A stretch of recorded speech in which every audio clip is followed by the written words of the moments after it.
Très chers compatriotes, notre pays est attaqué.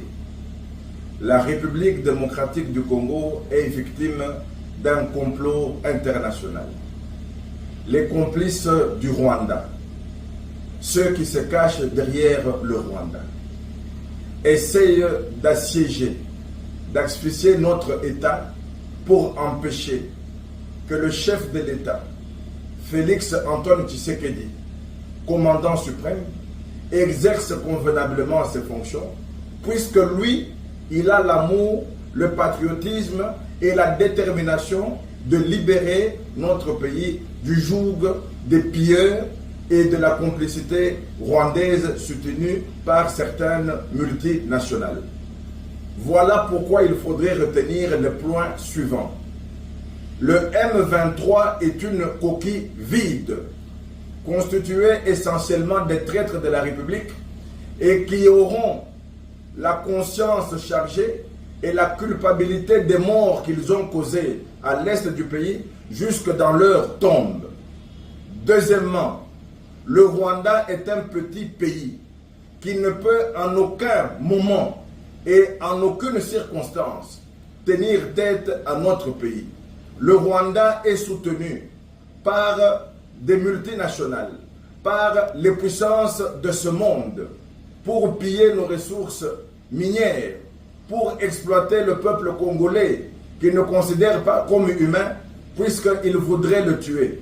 Voilà pourquoi il faut soutenir la vision du chef de l'État, la position du chef de l'État, surtout sa stratégie et sa vision, qui consiste en ceci. Chef de l'État, en tant que père de la nation, en tant que bon père, ne peut accepter que dans sa maison où ses enfants sont, il ne peut accepter que des gens remplis de grenades viennent s'exposer et s'exploser dans la maison.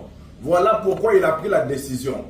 Il a pris la décision de ne pas créer un bain de sang à Goma, de prendre les éléments en place, c'est-à-dire les attaques effectuées par l'armée rwandaise. Il n'y a pas de M23, c'est une coquille vide.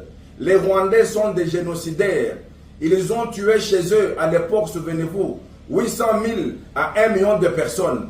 Ces génocidaires veulent venir chez nous pour créer un autre génocide, tuer les Congolais. C'est cela que le chef de l'État ne souhaite pas en tant que père de la nation.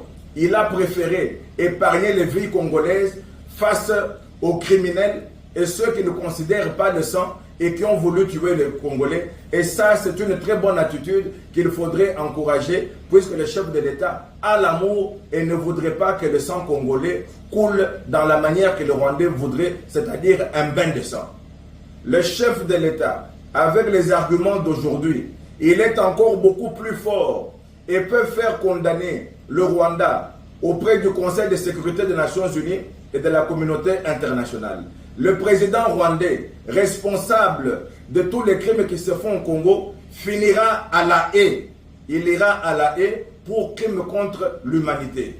En d'autres termes, la stratégie de la République démocratique du Congo est celle d'épargner les vies, de faire condamner le Rwanda.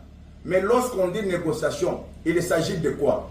Il s'agit de rencontrer le président rwandais en face pour que le président de la République démocratique du Congo, son Excellence Félix Tshisekedi, lui dise que sa place n'est pas au Congo, la place de son armée n'est pas au Congo, et obtenir de la communauté internationale et du Conseil de sécurité le retrait pur et simple et sans autre forme de procès des troupes rwandaises qui ont assiégé Goma.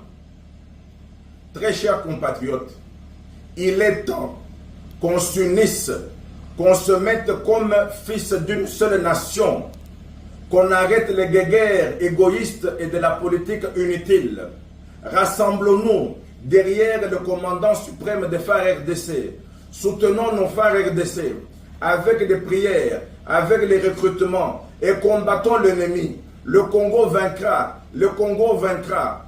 Et autrement, il est encore utile, plus que jamais aujourd'hui, de procéder au changement de la Constitution, puisque Cette constitution nous a mis dans l'esclavage des Rwandais avec des accords qui avaient été signés au détriment du peuple congolais et qui n'ont jamais considéré l'intérêt de la nation.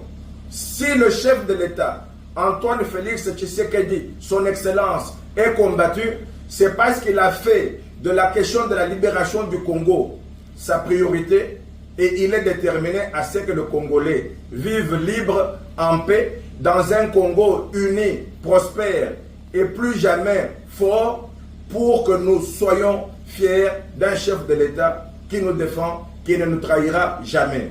Que vive la République, tenez bon, la République démocratique du Congo vaincra. Je vous remercie.